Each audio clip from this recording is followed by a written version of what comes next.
अच्छा, बिस्मिल्लाहिर्रहमानिर्रहीम। आज बात करते हैं एक्सेस और लिमिटिंग रिएजेंट की। तो ये बहुत ही इम्पॉर्टेंट है। प्रीवियस ईयर का जो इटर टेस्ट था, केएमयू ने जो टेस्ट कंडक्ट किया था, उसी में से एक एमसीक्यूज़ थी, वो भी आज मैं डिस्कस करूँगा।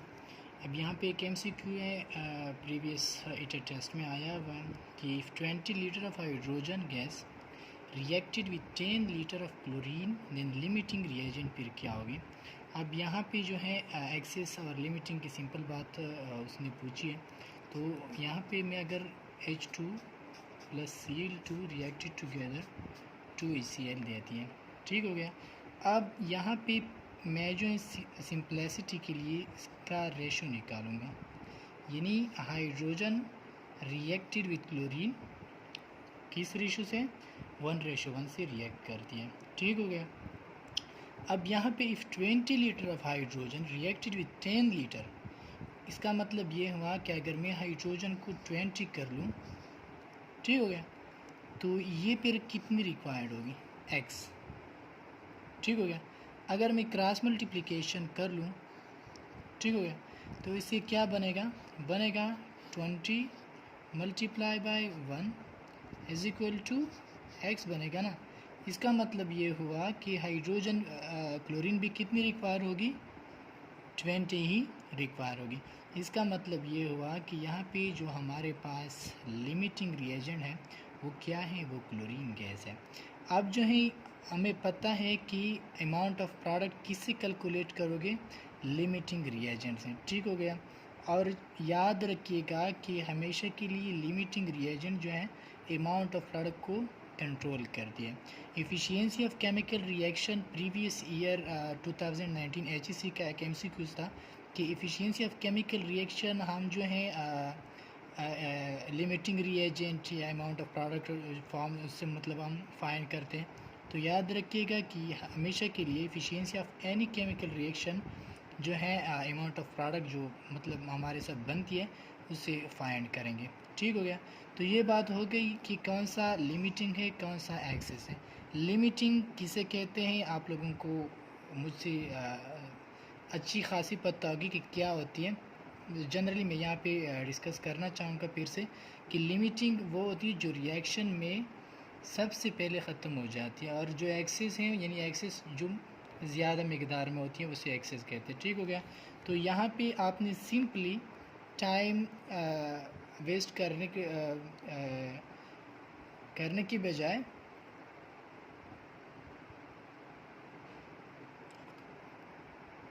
टाइम ज़ाया करने के अलावा, चूँकि टाइम बहुत कम होती है हमारे पास ईटा में या इन्हीं कम्पिटिटिव एग्ज़ाम्स में, तो उससे महफूज या उसे सेव करने के लिए आपने क्या होगी, पहली जो है रेशो निकालनी होगी, फिर इसके बाद जो है आप सिंपली फाइंड आउट कर सकते हैं कि कौन सा लिमिटिंग और कौन सा एक्सेस है।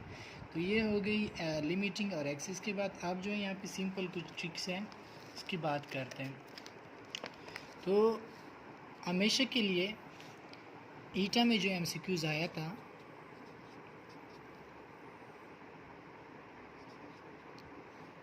वो कुछ इस तरह था कि हमारे पास जो है 3 रिएक्टेंट्स हैं, A plus B plus C, react करके हमारे पास एक प्रोडक्ट बनाती है D, ठीक हो गया। अब उसने B को 10 लिया था कि मतलब अगर मैं A को 1 रेशो से और B को जो है 10 रेशो से और C को जो है 20 रेशो से मैं रिएक्ट कर लूँ, और ये हमें क्या देती है, प्रोडक्ट देती है D, ठीक हो गया। अब मुझे बताए कि इसमें कौन सा एक्सेस है और कौन सा लिमिटिंग रिएजेंट है। तो इसमें मतलब आप डायरेक्टली जो है अगर आपके साथ कोई ट्रिक्स वगैरह नहीं है तो आप नहीं बता सकते ना कि कौन सा लिमिट है कौन सा एक्सेस है। इसके लिए याद रखिएगा कि इस तरह की एमसीक्यूज़ में अगर आपसे कहें बी पूछा जाए कि ये रिएक्ट करके A plus 10B plus 20C react करके क्या देती है, प्रोडक्ट D देती है, ठीक हो गया।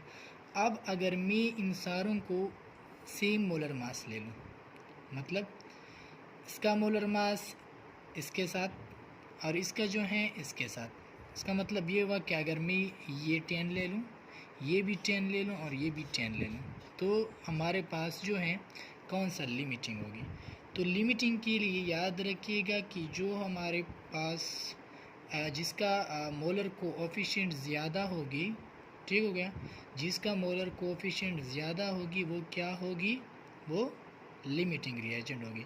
यानी इसमें अगर आपसे पूछा जाए कि कौन सा लिमिटिंग रिएजेंट है, तो आप सिंपली कह सकते हैं कि ये 20 जो है ये क्या है, ये लिमिटिंग रिएजेंट है।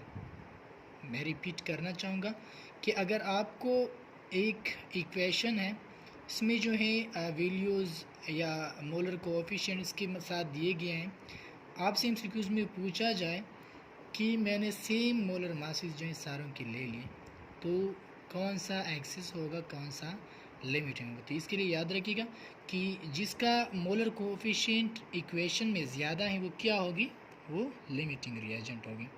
ठीक हो गया। तो इस तरह एमसीक्यूज़ प्रीवियस जो ईटा टेस्ट थी KMU का मैंने दिया था, इसमें आया हुआ था, बिल्कुल सेम टू सेम इस तरह का एमसीक्यूज़ था। इसके साथ साथ एक और एमसीक्यूज़ भी है कि N2 + 3H2 रिएक्ट करके 2NH3 देती हैं। ठीक हो गया। अब अगर मैं इन सारों की मासेस की बात कर लूँ, क्या मासेस की बात कर लूँ, तो कौन सा लिमिटिंग होगा, कौन सा एक्सेस होगा। तो इसके लिए भी याद रखिएगा कि जो इक्वेशन में जिसका मोलर मास ज़्यादा है वो क्या होगी, वो लिमिटिंग होगी अगर इनके मासेस जो हैं सेम ले लिया जाए। फिर रिपीट करना चाहूँगा। अब यहाँ पे N2 का जो है 28 ग्राम आता है ना, इसका क्या आता है, इसका 3H2 है ना, तो 6 ग्राम। ठीक हो गया। और ये क्या फिर बनता है, 28 + 6 से आता है 34। ठीक हो गया, 2NH3 है। अब अगर इनके मासेस की बात हो जाए कि मैंने इसके मासेस जो हैं वो सेम ले लिए, मतलब इसका मास जो है 28 ग्राम था ना, इसका 6 ग्राम था। अगर मैं ऐसा कर लूँ कि इसका मास जो है ये भी 15 ग्राम ले लूँ और ये भी क्या ले लूँ, 15 ग्राम, तो उसमें से कौन सा लिमिटिंग और कौन सा एक्सेस होगा। तो इसके लिए याद रखिएगा जिसका मोलर मास जितना ज़्यादा होगी, अगर मास सेम ले लिया जाए तो वो क्या होगी, वो लिमिटिंग रिएजेंट होगी। ठीक हो गया। तो ये आज की बातें थी लिमिटिंग और एक्सेस के साथ रिलेटेड हैं।